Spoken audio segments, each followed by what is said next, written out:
Pessoas, vamos lá para a nossa segunda parte sobre a aula em torno do existencialismo. Para a gente falar do existencialismo proposto pela Simone de Beauvoir, é necessário que a gente percorra dois caminhos, um de ordem biográfica, da trajetória dessa filósofa, e outra em torno do feminismo. Ela é talvez a maior intelectual de toda a história do movimento feminista, né? Então é óbvio que a gente tem que entender, pelo menos de uma forma introdutória, as fases desse movimento, né, chamado de feminismo, dos vários movimentos que marcaram a história ali no final da Idade Moderna até os dias atuais. Pois bem, primeiro sobre Simone de Beauvoir.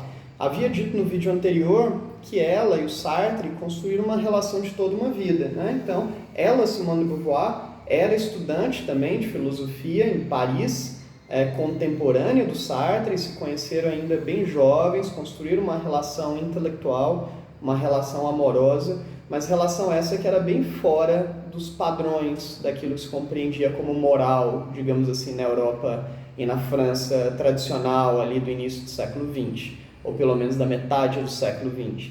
Eles tiveram, durante toda a vida, um relacionamento aberto, ao mesmo tempo optaram por nunca terem filhos para se dedicarem à intelectualidade, à boemia, e optaram por nunca formalizarem nenhum tipo de casamento, né, seja religioso ou civil.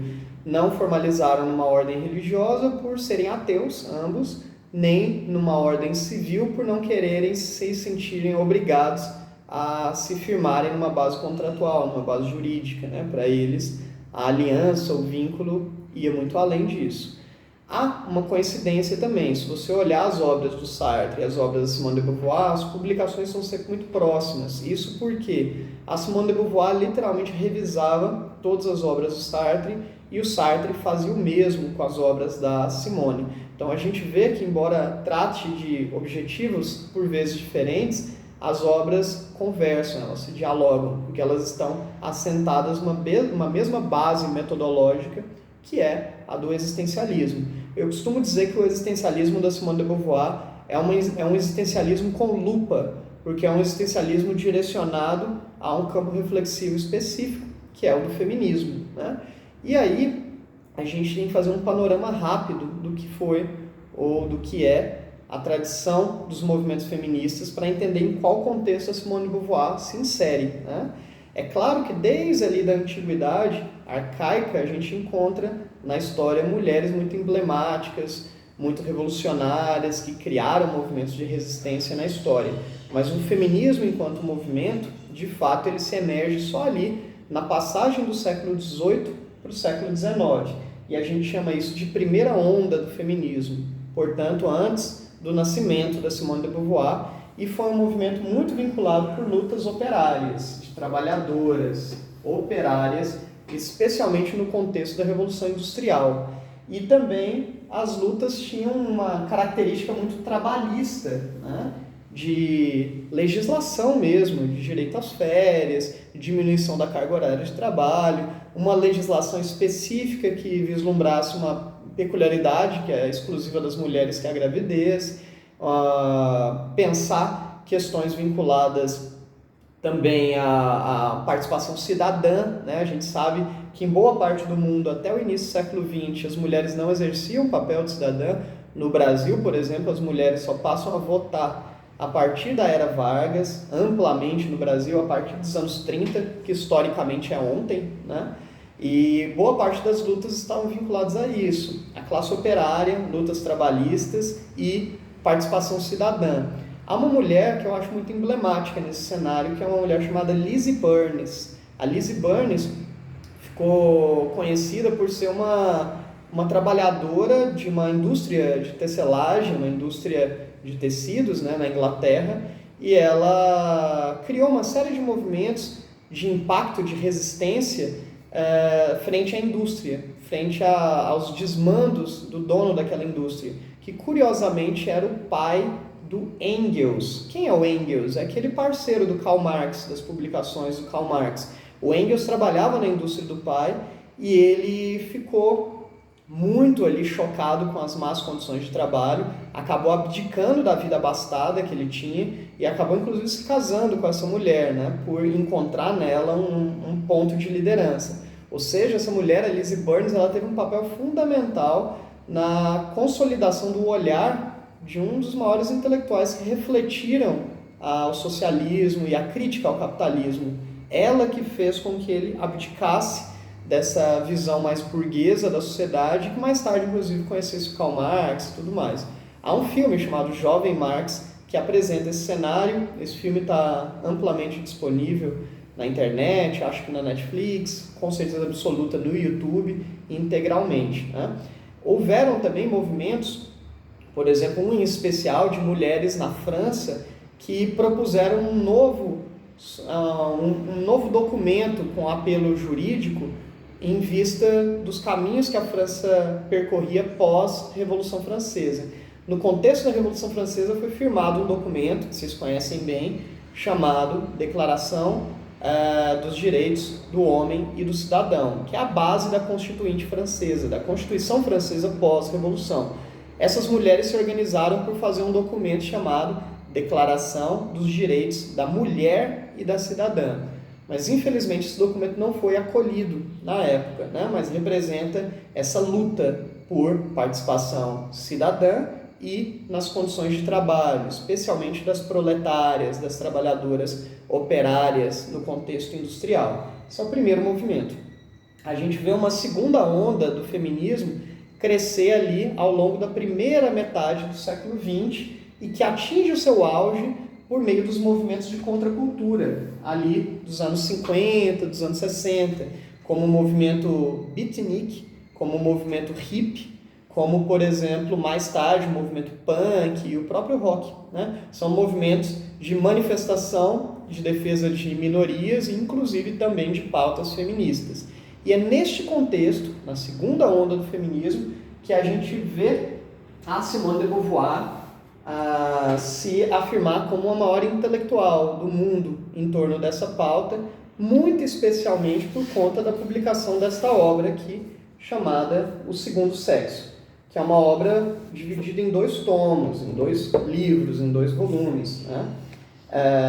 Um primeiro volume, intitulado Fatos e Mitos, um segundo volume, intitulado A Experiência Vivida. Qual a diferença desses livros? Um volume se dedica a refletir a mulher no ponto de vista biológico, né? No ponto de vista das suas condições naturais. E o outro livro pretende refletir a mulher no ponto de vista sociológico, né? Como que ela é enquadrada, colocada em certos padrões sociais de uma sociedade patriarcal, de uma sociedade machista, de uma sociedade misógina. E ela traz uma série de reflexões muito inovadoras a respeito dessa pauta. E é justamente nessa obra, na apresentação dela, na introdução dela, do volume 1, que a gente identifica aquela emblemática frase: não se nasce mulher, torna-se mulher. Essa frase caiu no Enem de uns 3 anos atrás e foi muito mal interpretada, né? Quando ela diz não se nasce mulher, torna-se mulher, ela não está falando exatamente da condição biológica da mulher, mas da construção social sobre ela.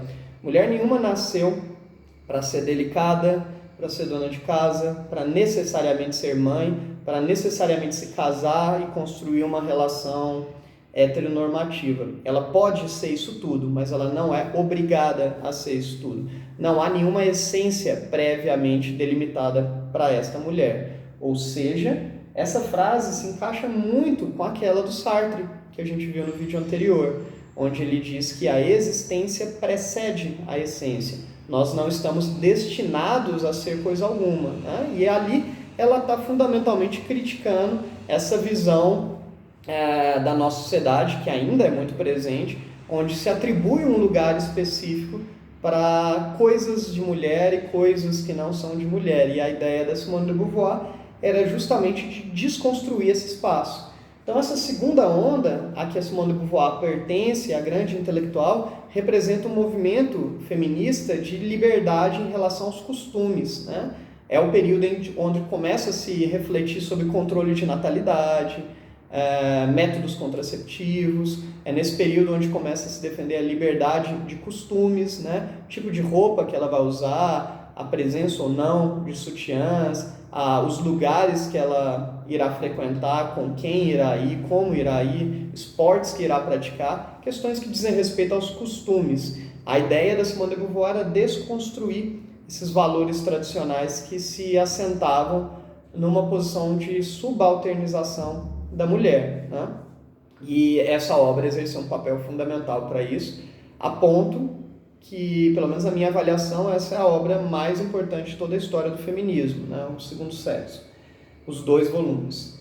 Beleza, hoje a gente está num terceiro movimento, que a gente chama de terceira onda do feminismo, que ela começa, segundo boa parte dos historiógrafos, aí, dos sociólogos, dos intelectuais, começa nos anos 80 e segue até hoje, que é a chamada discussão em torno do lugar de fala e em torno das pautas de gênero, como, por exemplo, a teoria queer.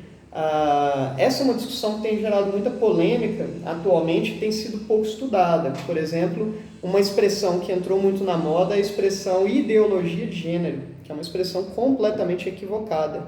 Por quê? A palavra ideologia, conceitualmente, ela remete a uma ideia impositiva. Se você defende uma ideologia, você está defendendo uma imposição de padrões de comportamento. E as chamadas teorias de gênero, elas querem justamente romper com uma lógica que é ideológica. Nós vivemos uma sociedade ideologizada, né, onde se estabelece o que são coisas de homem e o que são coisas de mulher. Eu costumo sempre citar como exemplo a ida de uma criança a uma loja de brinquedos, onde existe a seção de meninos e a seção de meninas. Na seção de meninas, o que você vai encontrar? Basicamente artigos domésticos para a criança brincar, de liquidificador, de estender cama, vassoura de brinquedo, pia de brinquedo e boneca. Ou seja, desde cedo é ensinado para a menina que o lugar dela é dos afazeres domésticos e da maternidade. E do outro lado, nos brinquedos de menino, numa loja, o que se encontra são brinquedos que simulam profissões e brinquedos que afirmam a virilidade, a força masculina. Isto é ideológico. Você desde cedo colocar na cabeça de uma menina que ela deve achar divertido lavar pia e que o menino deve achar divertido exercer as suas funções no mundo, desbravar a vida. Os estudos de gênero querem justamente desconstruir esse tipo de leitura prévia. A criança, ela tem que ser apenas criança, né?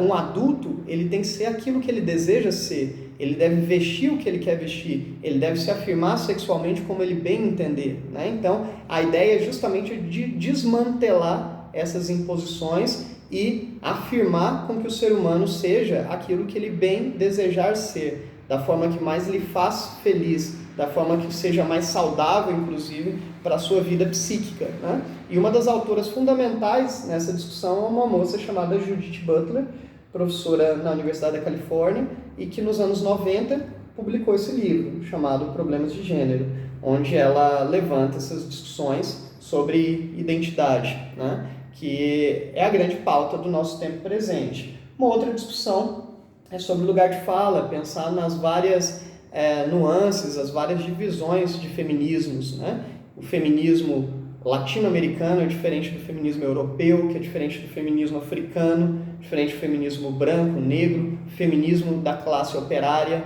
o feminismo de trabalhadoras do campo, o feminismo da mãe solteira, o feminismo da mulher favelada. Então, são situações diferentes, experiências diferentes que impõem reflexões diferentes, coisa que à época Simone de Beauvoir não se ocupou tanto.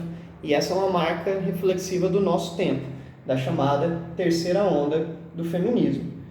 Pois bem, acho que temos um bom panorama aqui e conseguimos entender o cenário da Simone de Beauvoir nesse papel e nessa contribuição intelectual muito vinculada aqui à segunda onda.